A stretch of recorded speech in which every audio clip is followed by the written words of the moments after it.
Welcome to Leaders in Light, Love, and Legacy. We're airing every Tuesday at 6 p.m. Eastern Standard Time on Zen Radio /Fave Unite Radio FM.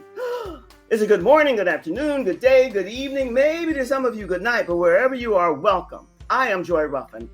I'm your leadership and signature style specialist, your minister of enlightenment. Ooh, I love saying this, awareness and awakenings, because that's what it's all about. But we're here every Tuesday to share with you a featured guest speaker. And today is no exception. Oh, you're in for a treat. We're going to open up the airways in a whole different way.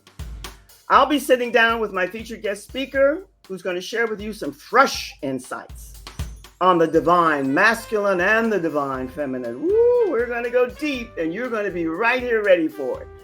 We're going to carry for you both an understanding, and you're going to have fun. That's a promise to you. So all you need to do now is sit back and listen to what I'm going to share with you, because I want you to know a little bit, just a little bit about my featured guest speaker, because I'm in awe of him. We're having a love affair, which his wife knows about, because we both love each other and we're both monogamous and loyal. Loyalty and integrity is at the top of the game for both of us. Yeah. He labels, there you go. His name is Daniel, but we all call him Ruke, R-U-K-E. Daniel is, I love the title that he goes by. He's a dream champion, but he's all about marketing. He's about branding. He's about sales. Today, we're going to segue and bring that in a wee bit, but we're going to talk about something else. Whoa, get ready, sit back, relax, because we're going to be talking about the LBGTQ/plus community. Now, I told you he's a brand new pioneer, front runner, and we're going to talk a lot about that. So all you have to do is just sit back and help me welcome Daniel. I know I can call you Daniel, but you prefer Ruke. Welcome. Sit here with my soundboard. You're wonderful. I love you so much. Well, the feeling is mutual. Who knows? It's mutual. Didn't I say in the beginning you were happily married, and so am I, but we're having a love affair, but it's totally legal, and we're not going anywhere. We both know that. Daniel, woulda, coulda, oughta, shoulda. I had met you 20, 30 years ago when I was getting into this kind of online business, but I'm here now and I adore you. It's a mutual admiration society. Tell us a little bit about what you do before we get deep into this conversation. Yeah. So I do branding, marketing, and sales, and I have several companies, all dealing with some type of art, communications, entertainment, marketing. It's pretty cool. It is pretty cool, and I'm privy to be a part of your community. Yes, and we're going to talk a lot about your community, because I want people to come in and meet and connect with you, because I've been around the block several times. I say all the time, I'm a happy senior, and I'm happy to say that. And I've met a lot of coaches, specialists, experts, and you're one of the best, the top in my book. And I'm not telling you that to put your crown on. It happens to be the truth. You can do your little ring-a-ling there, because it fits you. It fits you to the T. You are amazing, amazing. Now, do you know why? Why? Tell me why. Because I care. That is why. And when you say, I love you guys and I care about you and I only want your success, we feel it. We feel it. Daniel, Ruke, how did you come to that? How did you weren't always this way, that you had this, or maybe you always did, but now it's showcased out there in the stratosphere. I've always cared. I've always been a good person, I believe. Absolutely. You know, what amplified is I got pissed off. I saw a bunch of these gurus that were rubber stamping solutions. I sit in the audience and go, well, that's not real.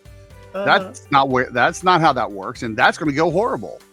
And I saw people, and this is when it really changed for me, is when I saw people were willing to pay silly money to silly people, even knowing that it's probably not going to work out and had a slim chance to get them where they want to go, just to feel a sense of momentum, just to be able to move forward with their concept and their idea. And those are the only people that they had access to, because they went to some conference that sold them on crap. And so when I looked at that, I was like, wow, they're so wanting their dreams so bad, they'll pay dumb money to dumb people for dumb things just so they feel like they're moving forward. Let me give them the real stuff and let me give it out for free, which made those gurus totally irrelevant in one swoop, and it was beautiful. And they were charged. They were challenged with step up or step out, and some chose both. That's why I care, because these are dreams and these are people, and I've lived a dream on top of a dream on top of a dream, and people's dreams matter. I grew up with the father on one side going, "You can't do that." By the way, me and my dad are good now. I had my mom on my other side going, "You can do anything you want." Obviously, I believe my mom. And so I felt in those dualities. I was, and my parents were divorced, when I was basically born. So I had both of those voices in my life. And I see others there as well. And if I know how to help you, which I'm just a master of understanding how to get people where they want to go with launching their business and making money with their dreams, I'm going to do it. Daniel, should I call you Daniel or Ruke? Which do you prefer? I prefer Ruke. It's your show. Ruke. Okay. Ruke, let me say to you, I'm laughing and chuckling away on my end here, because when you say we're willing to pay silly money, well, when we start off, I was in that ballpark for a while there. Yeah. You pay silly money because you're caught up in the bubble and all you want is your success and your voice to be heard and so on. But you don't, I think most of us start off that way. But at some point in time, we find a mentor, an instructor, a specialist like you who truly cares and only wants your success. And that's what's so appealing for you. Now, you've worked with some major, before we get into the nuts and bolts, you've worked with some major. You got to tell people what I've done so they believe me. I get it. No, far from it. People come and pop into your community once and they already get the feeling and the vibe of what you do. But what about some of these great companies you worked with? I mean, and I love your name, Game Changers, because that's what you're about. That's my brand, yeah. Yep. That's your club. That's where you and I get to play all the time. It's awesome. And that's the other thing I was coming to. You're one of your taglines is "Let's play." Yes. Yeah. Tell us about that, because that's the fun of why we're all with you, because we like to have fun.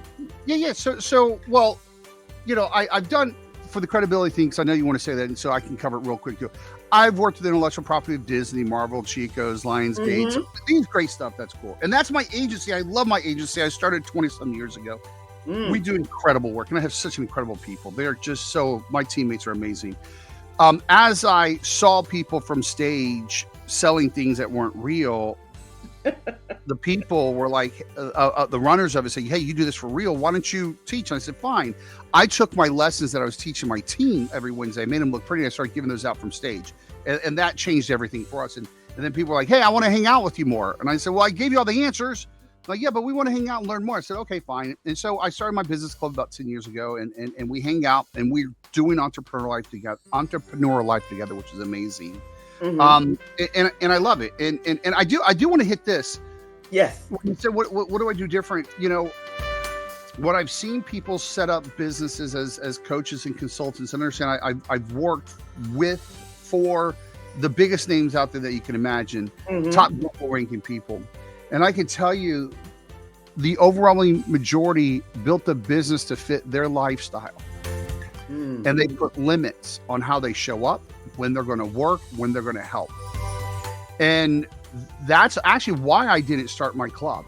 Because I was like, if I'm doing this, I'm going to hang out every week at least. And I mean, now we're like 5 times a week.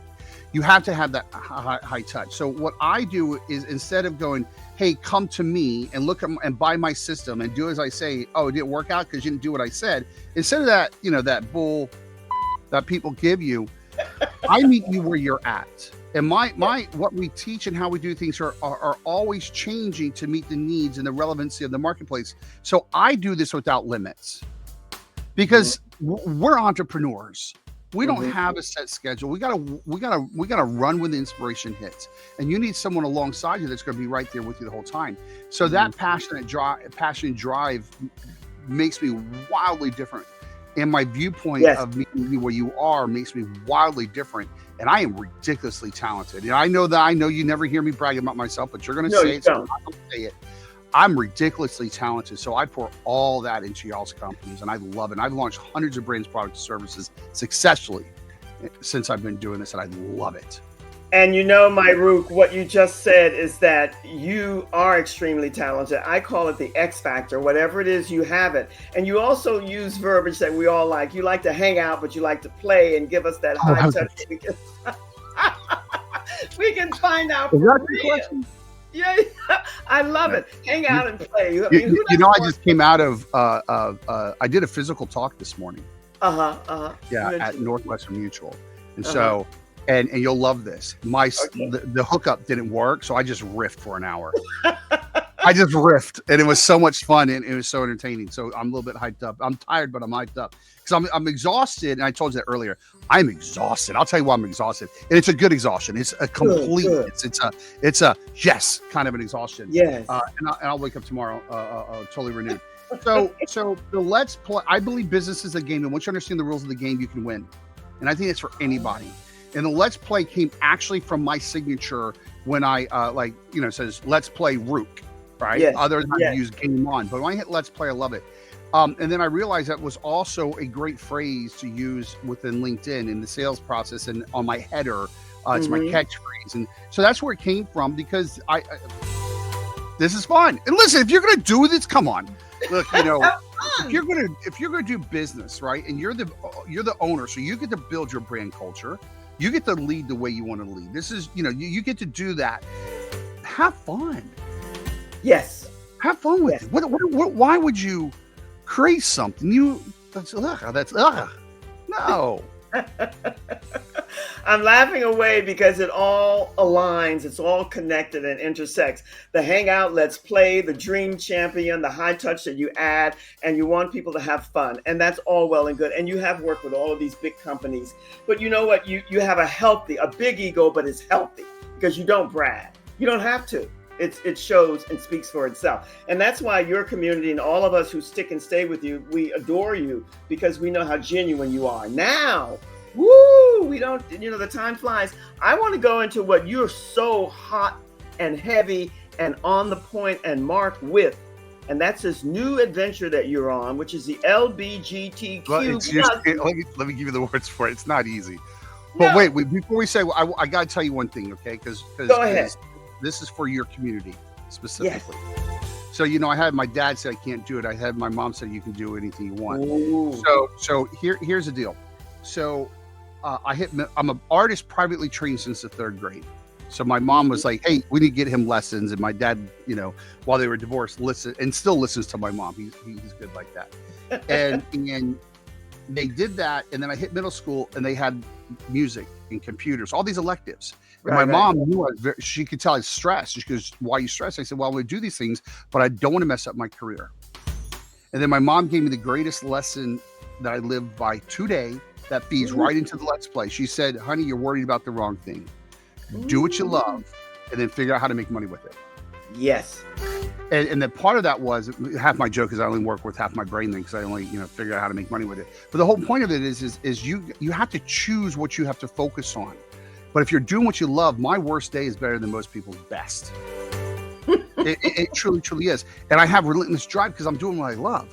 I only work. That's why I need working on a half a brain here. I only work at how to make money with it. And so that is one of my geniuses because I've been doing it my whole life. And that's why I help others. Well, not help. I do. I get others to that place as well. But that's where the play came from because I'm always doing what I love. And people say, do what you love, the money will follow. That's not true. The reason why you do what you love is you're unstoppable. Woo. Ruke, you just said something that most all of us will tune into, and we have received it because you mentioned your mom and your dad, and you also mentioned in the beginning opening here that your dad and you didn't have the best, but now you've reconciled and blah, blah, blah. Yep. But you said dad said you can't do it, mom said you can do it. Now, I'm all about divine masculine and feminine equality. So that's why I love your sharing that with us, because I think in different households, you might have a lot of that going on for different reasons. But when someone tells you can do whatever you want to do, if you love it, there's no better foundation to strive from than that. That said, now I know I always mispronounce it, but let's go into what you're doing. We'll get to one more comment and then we'll get into it. I'm not teasing you. I just want to say this from my dad. My dad was speaking from fear. Absolutely. That's all. He was speaking from his small. Now, understand, my dad is very successful. Mm-hmm. Not in marriage. Ex-wives, he's like he lives with his ex-wife. Uh-huh. And he has his own room and everything. So he's great with the ex-wives, but he just came from fear and a lack of understanding because the world he came from. So I just want to put that out there. So that said, all right, so let's talk about the feminine, the masculine, all that. Okay, so Ruke, before you go there, what you just said is more powerful than you realize. Because this is another conversation that we can have at another time, because there are a lot of people, you said he spoke, or people speak from fear, and yet they can be very successful.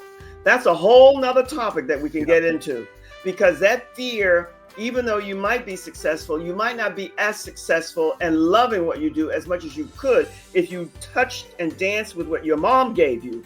If you love it, you do it, and you will be successful. I just had to speak to that. Now, you take the stage. All right. So listen, it's a tongue twister. Okay, it's listen, and my Evan is very proud of me because I get it right, but I am reading it. LGBTQ plus. Yes. Community is what that is. Yes. And right now we're in Pride Month, and so let's talk about this. So my only desire for my kids is that they grow up to be whatever they were meant to be. Yes. And whatever they do, just give it 100%. You can fail all the time. I don't care. And the number one rule is respect yourself and respect others. That's it. That's all. Mm-hmm. Everything else is good. And so, I did a thing. And I'm causing problems right now. Waves, good problems, problems you love. Mm-hmm. And so I can't, let me say this way. So when I meet someone, I'm pretty forthright, and I'll just basically, especially someone who's in the religious or spiritual realm, and I'll tell them, like, you do not have to agree with me. You don't have to believe what I believe. I am great with that, right? It will never change our relationship. You never have to subscribe to what I subscribe to. Mm-hmm. But when they are in the religious realm, I always like to throw this out there so that we can have deeper conversations, because I'm always good about that. And I said, well, and so my rhetoric is usually, I'm a Christian, and I believe in the Bible. I recognize man's fingerprints and agenda all throughout it, and my child's queer, and it's awesome. And so those are pretty much the cards I throw on the table, and it's not to trigger anybody, right? It's just like, look, and you know me, you see, and I know this is my voice. You can tell by my voice, but I'm like, I'm a big dude. I'm like 6'3". I'm and when you meet me in real life, so not many people challenge me, right? So I just put it out there out of loving kindness, and this one person came back with all the hate rhetoric you can imagine. But I realized I could not have an intelligent conversation around scripture. I know why some scriptures aren't like what they meant to be. I'm like, yeah, but that's not what that means. And yeah, that's not right. But I really couldn't talk about it intelligently. And so I said, well, let me get back to you. So that took me on calling different churches, and it's called Open and Confirming. And it's Windermere Union Church. It was cool. And his name's Pastor Brad. He came to me and he sat me down and said, well, yeah, that's not real. And that's what this really means. And the Greek word for that really means this and this and this. And I'm like, wow, I'm a Southern Baptist deacon. I went to church 3 times a week. I'm like, dude, I've never even understood the Bible, like this. It's incredible. Deepens my faith. Go. Oh my God. Listen, you're just stuck in the story, aren't you? You giving us so many pearls here. I really want to interject as little as I can, but you mentioned something that one of the reasons that I stick with you and will stick with you, because I mentioned this to you, and I've mentioned it a couple of times here on the broadcast, but I want to say it out loud, because what you and I are talking and sharing today is pivotal in anybody's awareness and awakening to the real realities of life. I was born and raised in the church. I left the church, but I didn't leave God. So what you're talking about as far as the religious background, and you couldn't have intelligent conversations with people, and that now you found one that is open and confirming, that registers with me. And one of the reasons I stick with you is because you always say, you don't have to believe and accept and acknowledge what I'm about as blah, blah, blah, blah. And that's encouraging for those who maybe will come aboard at some point in time to what you believe. So that said, give us more information about this open and confirming and what you're doing now. I think it's phenomenal. So I started going to church. Brad came over to my house and we started jamming, and it was really, really cool. And so then we were like, hey, let me get this word out, because I've never heard. So first of all, his background, he's a theologist, he's an academic, he teaches college level, he's a pastor, and he's a historian. And so, and he's the only one I've ever seen explain pieces in the Bible and have these conversations with no emotion, just well balanced, and it's like crazy cool, right? Wow. And so, I said, let's do something. We're playing with ideas, but so someone then came into our church and interrupted the service one time, and and this is recent, and said, you guys are going to go to hell, and you can't. This doesn't belong in the church, and all that fun stuff. Yes, that story of in the name of Christ. And so, what I said to him, I said, listen, we need as a community a scriptural response to these verses that have been weaponized against this community. Because I agree. And so, dear, we did it. We did it. Yay! And so we have an 8-part series running through June and July. We created a little company thing called Of Rebel Faith. rebelfaith.com. It's pretty cool. And here's the thing, we're showing both sides, and we're taking the scriptures, and we're not rewriting anything. We're taking the scriptures and going, this is what that word actually translates. Like, okay, so let me just say that one of the trigger words is homosexuality. Homosexuality is a sin, right? But check this out. The word homosexuality was invented in 1940. The word did not exist until 1940. So how does that belong in the Bible? Now, they put it in the Bible, right? But they had to change what those verses actually meant and what they're addressing to fit that agenda. It's like understanding these kind of things. And I'm not going to tell you what it means because I'll tell you that the words that they were using were taking advantage of other people. It was abusing and taking advantage of other people. It never speaks about man loving a man and woman loving a woman. Never condemns any of that. That said, yeah. Back up for just a second. I want to make sure that I'm receiving this, because if I don't receive it, I know that those who are tuning in won't get it either. Did I hear you say, Ruke, that the word homosexual was not even in the Bible until 1940? It didn't exist, period. Didn't exist, period. I know. So when they say, look at this verse, let's talk about homosexuality, I love it. They go like, and you're changing the old ways. I'm like, wait a minute, that word didn't exist until the modern days. So when you look at what the words mean, they were really talking about people abusing other people, abusing their power, taking advantage of other people in horrible ways. That's what it means. It never, ever, and Jesus never condemned a man loving a man or a woman loving a woman. And I can go deep on this, but here's what I say. Again, you don't have to believe what I have to believe. I'm like, do your own homework on this one. You know what I mean? Here's what happened. So we created this series. I'm writing a book. I did a quick guide. It's amazing. You know me. I'm just all into it. I'm about to come with a terrifying. I am very, very excited about this. I did do a cross. I call it the inclusion cross, and I registered it, and I'm giving it to the world for free so they can use it. But go ahead. Well, back up a wee bit here. You are so, you and I together are deadly. But you mentioned a name here that you're giving to this 8-part series, Rebel Faith. Love the name. Well, Rebel Faith is the brand. Rebel Faith is between me and my pastor. It's an 8 series. Yep. Right? And 8 it has series art under this brand. Yep. But tell us. And book and a whole world. Oh, it sounds exciting, and I can't wait. But tell us, if you can, why you're doing this. Okay. Well, first of all, and the series is called LGBTQ plus Christianity. Ah, okay. And I'm doing this, all right, and then what we tag it as a scriptural conversation of love and inclusion. We're showing how the Bible and Jesus himself taught and spoke to love and inclusion, never condemnation.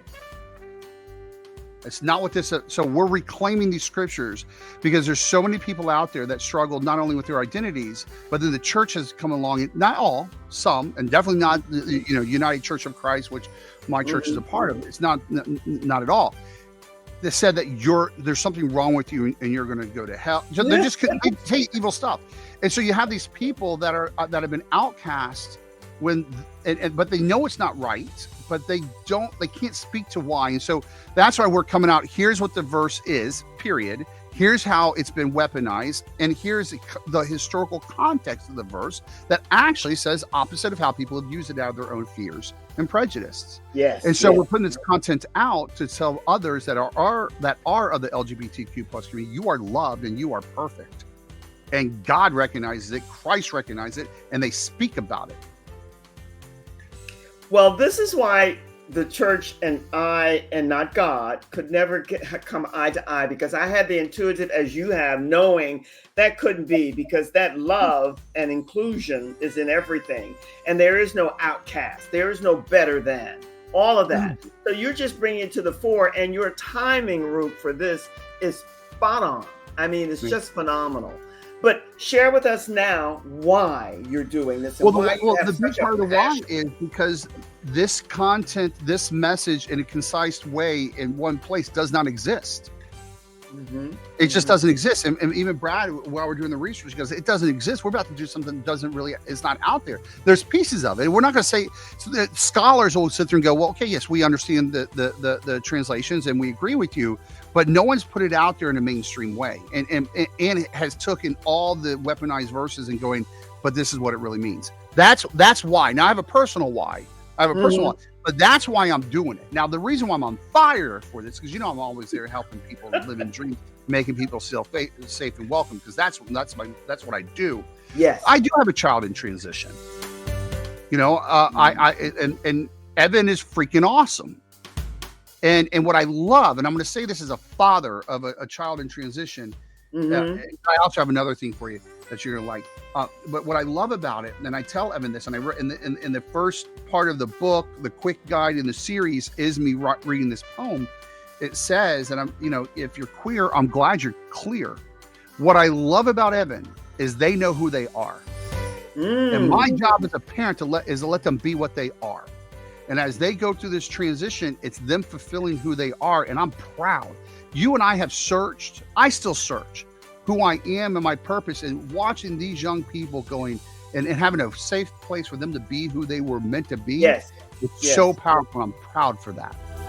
My only request, by the way, you'll like this, my only request with Evan, and I say this for anybody who's going through transition or is part of the LGBTQ plus community, allow us parents to transition with you. Right? That is my only comment. Like, listen, I am down for this, but do remember, let dad transition, because as you change, I have to reset my mind every time, because you have a vision of you, and I'm loving it. But just understand, dad's got to just change too, Ruke, it is a family affair, and I love your ending. Allow me to transition with you, because I have to share this personal note with you. Back in the day, I had a first cousin, who we all knew was what the terminology then was gay, but it was never acknowledged or expressed or accepted in my family on either side. And he lived a tortured life. So that's why I'm applauding what you're doing. And this was a dear cousin of mine. So I know exactly somewhat what you are experiencing and what you're going through. And I celebrate and applaud you for putting this out into the stratosphere. Good for you. I appreciate it. This is where it becomes today. So I will tell people I have designed my own life. I have a bubble. It's a beautiful bubble. I've carefully crafted it. Me and my family live in this bubble. No one's ever challenged my child. You know what I mean? That doesn't exist. You know what I mean? They're not going to challenge me. No. So I put this out there. Understand this. I knew not everybody's going to agree with me. And I'm fine. That's fine. I put this out there because, first part, we're like, what the Bible says about homosexuality. I'm like, well, that's going to inflame some people. By the way, I did that statement, so I'm critiquing my own stuff, not my partner there. But I said, what we're really doing is we want to attract those who are of the community that want to have a relationship with God that has been separated by the hate. And so I changed that. And so I put out this. I'm like, I'm hoping they know that they're loved and they're seen. They're seen, they're loved, they're expected, and they're welcome. That's the message. So I put this on Joy. I put this on Facebook, my personal Facebook. Now, my whole big thing was Destiny right before this. Like all the beautiful social media you could ever imagine with original music and acting, the whole 9 yards, stepping into your dream and all this, right? And it got some response. Because I didn't expect a lot, right? I'm just put this out there. I'm hoping my aunt, my cousin, gay, and my other families that support all. Right, I'm like, they at least see what I'm doing is kind of cool, right? Dear, I'm looking right now. I'm up to almost 300 comments. Wow, that's great. And it's not good. That's what I'm saying. Not good. It is the most. Is it 50-50? Is it 60-40? No. Now I will tell you this what you're asking is important. Okay, the written comments are 2/3 hate, and I'm talking about bad hate. Now here's what's interesting: when you look at the likes versus the angry faces and all that, 2/3 of those are hearts and likes, supportive of it. Right? Some people are liking like the bad stuff too. But I'm just saying when you look at it, and what that says is exactly why I'm doing this deal. Is I'm gonna say our community, because I'm in it. Our community doesn't know how to respond to these hateful things in an intelligent way, and they want to. That's why there's thumbs and hearts versus the hateful people just throwing out surface level weaponization of phrases. So Ruke, one of the hardest lessons for me to learn, and I find I can always stand alone. I don't want to stand alone. I love a community, and a good community, which is I'm a part of yours, is that not everyone is ever going to be embracing of you. But you do find your tribe, your community, your group of people who align with you, and you can get to the end results of what you want and build a community that's powerful and not inflamed with hate, but with love. Yeah. That's where you're going. So I say bravo to you. Well, bravo. and I appreciate it. And it's exhausting. I mean, because I'm commenting back to these people intelligently and with love.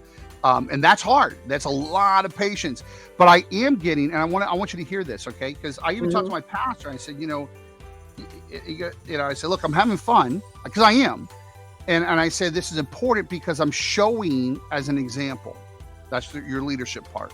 I'm showing that we can respond with intelligence and love and deep thought, not surface level arguments, although that's all. No one's challenging me. Someone said you got it twisted. I said, tell me what part of it I twisted. They don't know how. Some of you interpret it wrong. I said, what are you telling me I interpret it wrong? What the Bible, modern Bible says word for word, or the Greek text where it came from? Which one are you speaking to? And no one will answer this. No one's coming back with that. They're throwing it, but I'm like, hey, well, this word means this. This is the real situation. But no one comes back with, well, you're wrong there. They're just going surface. Well, that is not. But here's what's really cool. Joy, I'm getting messages from people private. And again, a lot of these people are afraid of the hate because they live into it. Yes. I'm not afraid. You cannot offend me and hurt me.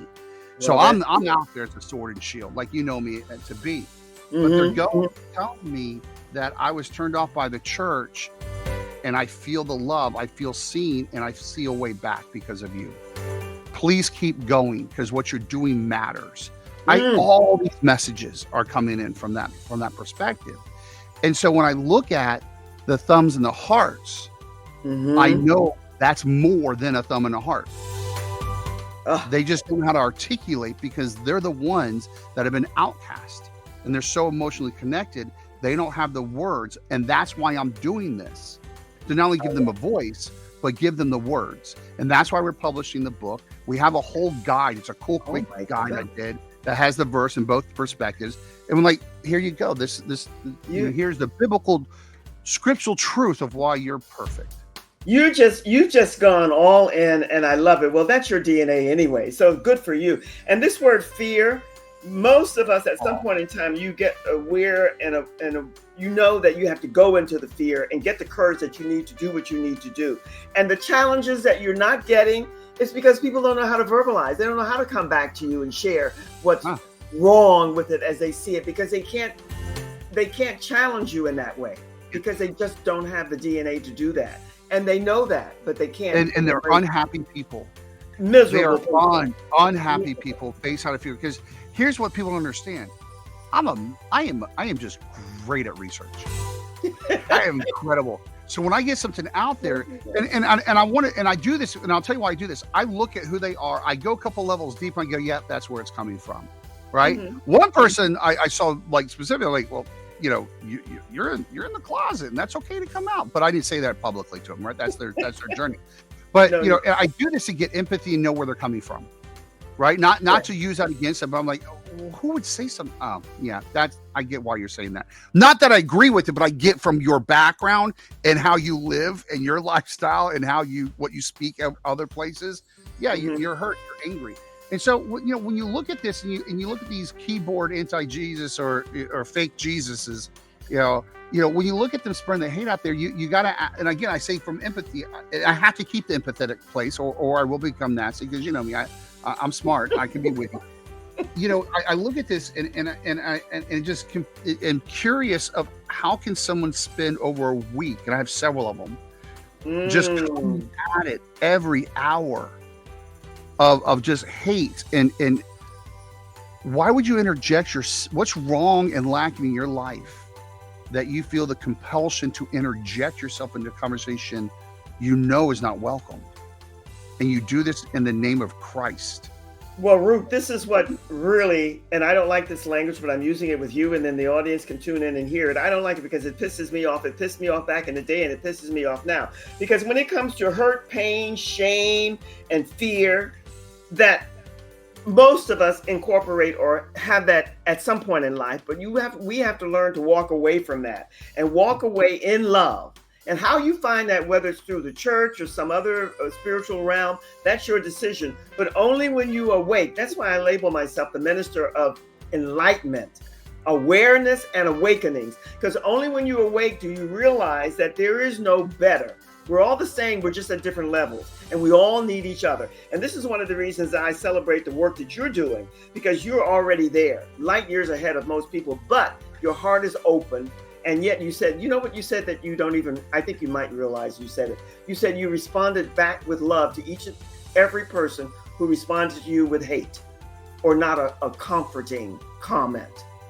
That takes a lot of heart. It takes a lot of heart. It's not easy. That's why I'm exhausted. Yeah. That's why I'm exhausted from it and I have people hitting me up going, I can't believe you're doing this. Good for you. You have the patience. And some of these people know I don't have patience. It's not because I'm looking at this. Okay, so I'll tell you something I said. It's not nice, but I'm gonna tell you what I said. Okay. This guy just said, he really wrote F that. That's all he wrote. F that. Ooh, right? Ooh. All right. And I wrote back and I said, whoa, you kiss your boyfriend with that mouth? Oh my! And then my wife, see, I think that's funny. But then my wife said, "Now, that's not loving." I'm like, "Dang it, woman, you're right again." She's always right, and she's right. She's absolutely right. And so when I look, and I wasn't coming hate for hate. I was just like, that was so dumb. I just had to at least take it and make a joke out of it, because a lot of these I'm coming back with very, very intelligent, and then an invitation to see what we're doing, hoping to bridge and uplift and educate. Oh, I got another win for you. That just messaged me. But I'm doing this and it's ironic. They're preaching hate, but they're preaching love, but they're saying hate. And then people are commenting with love, and then they condemn them, even though we're commenting with love. So I'm commenting back with respect, trying to bridge. That's what I'm trying to do. And there is some love. And I do have empathies for these people because I was raised Southern Baptist, although it was an open church, right? I saw those different sides. Let me say this to you, because this of late, I don't judge, but I feel, I see, and I know things as you do. You mentioned that word that they came back to you with, F-U-C-K. That is in the stratosphere now. People just throw it out there like, hello, how the F-U-C-K are you? It's everywhere in every strata. The language is important. We have kids who are tuning into this, and they're coming up in embryo with this kind of thing. I don't know what's happened to us. There's nothing wrong with foul language if you use it among your peers in a small group. When it gets out here publicly, I think it's just wrong. I mean, a little like an SHIT, these two words slip in and out of the language like everything. So and a lot of people who are in the religious realm and every other, I don't get it. I'm attempting to understand it. At some point in time, we can have another conversation about that. But Ruke, the time goes here, and we still have some time left yet. But tell us a little bit more about what the series is, what you're offering, how people can connect with you, how they can get in touch with you and become a part of and partake Share more with us about that, because I'll be putting out a poster with your information on it. Yeah. But I want, and they'll get to the station. But at some point, and if they don't get to it Tuesday at 6, whenever time I schedule it, they're not going to be able to listen to it. But I want them to hear what you're saying. So that's why I'm going to get it to you at some point. But give us more information about how we connect with you, because I want others to feel about you the way we all do. And I do want to give this to just anybody who feels a compulsion to be negative towards this stuff. Yes. You know, let's say that you are a literalist and you believe in, you know, Christ and the Bible word for word, and that's cool. I get that. You know, what I would say to them is, you know, and if they believe in the Bible, they have to believe this, is that it's a personal relationship with Christ. Yes. So let it be personal.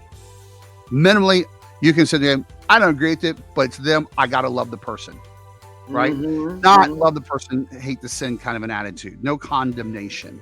Because all we here on earth to do is, in my feeling, is to encourage others on the journey that they're going on. We're not here to change their journey. We're not here to shame their journey or slam their journey. I agree. Right? And I am doing this to speak for those who haven't been able to speak for this before, to give them that encouragement. So I would tell you, if you go to ofrebelfaith.com. That is the brand we created for this series and several others, many more, but we already have several others in the planning, which is really, really cool. And so if you go there, you'll see that you can go, and if you want to try to spell this, Windermere union.org, it might be a .com. No, .org. WindermereUnion.org is the actual church in Orlando. And it is being live streamed on our Facebook. But again, if you go to ofrebelfaith.com, you can download the quick guides, the where the book is at right now. We got more of it being out. And then you can, and then also you can have a calendar invite that shows you where to come see it and all that. Yeah, I did a pretty good job here. You did. And I like it because most of us, we have so many balloons up in the air, all of us who are working in different ways online, that the simplest you make it, the better it is for everybody. So ofrebelfaith.com is easy to access. And there, if I understood you, Ruke, they'll be able to access any and everything that you're doing with this program. This one and all the other ones we're doing right now. I love it. I love it. How old is Evan? Evan is 18. Good for Evan. Evan. He's at the right age that you made this a family affair. And I'm sure this started way before now. And they got such a healthy perspective on. They've done their own research. They have their own plan. It's awesome. Yeah. It is awesome. And I'm telling you, you're going to hear this everywhere for those like myself who are open, whether they're deeply religious or not. They're going to be celebrating and applauding you for what you're doing, because somebody had to pick up the banner. And thank God you did. I did. Evidently so. Listen, I'll be honest. I'm having the time of my life with it. You know, I did the scariest thing, and you'll get it real quick. This Sunday, I read in front of the church. Everybody, I'm horribly dyslexic. So you asked me to read. Me too. I know you are. I know. That's our fear. Like, you know, I'm like, I make stuff up. You don't understand. You know, like I told you, I just did a talk at Northwestern Mutual. I didn't have any slides. I put it down for now. I just riff. Right. That's me. I'll tell you, I can do that all day long. Woo! Yeah, that's great. And you said you're doing this with no condemnation. I mean, that's what we all have. Quite frankly, and I really mean this, and it's this is not easy, but I'm telling you, on either side, right? Because listen, when you see this, the only thing I get upset is when you're not willing to listen to other sides. So here's a guy who says, listen, I'm trying to watch this. I'm going to keep an open mind. I don't agree with you. And I said, that's all I ask. And I don't ask you that you actually agree with me. Just see both sides. This is your research you need to do. This is your journey. And that's all I care about, is just listen to both sides. You don't have to come to my side. I don't care about that. That's not my job. And here's what this is fundamentally Christian, which is not what they're portraying, what they're acting like. God, our job is to plant the seeds. God is the one to water it and mature it. So I just said, I am not going to convince you. That is not my job to convince you of anything. I'm here to share truth.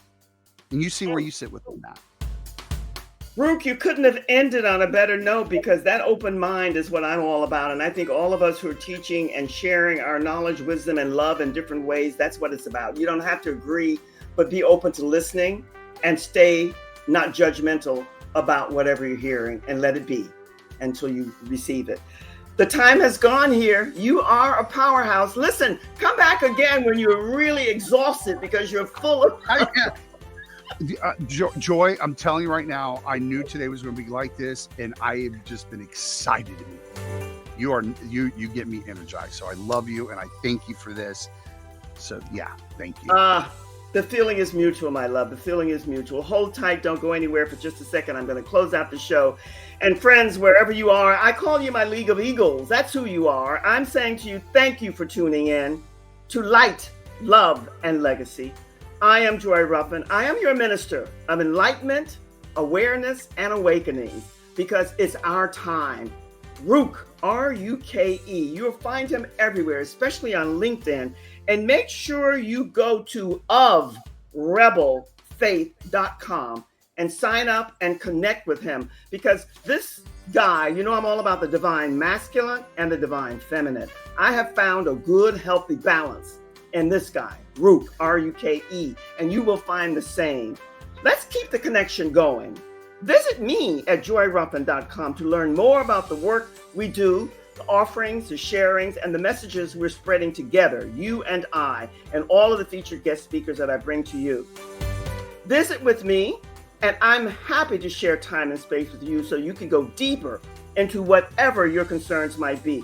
It's all about leadership, your signature style, and all that you're about, and how you want to show up and explore all the possibilities and options that are waiting for you.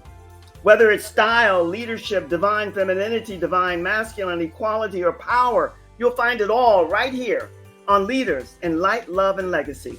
So until we connect the next time, you have an assignment. You know we love homework here. Make sure you connect with Ruke, R-U-K-E. It's so easy to remember him. That's another reason too. Be well and take care, my Eagles. All the best and much love from my heart to yours. Take care. Cheers for now.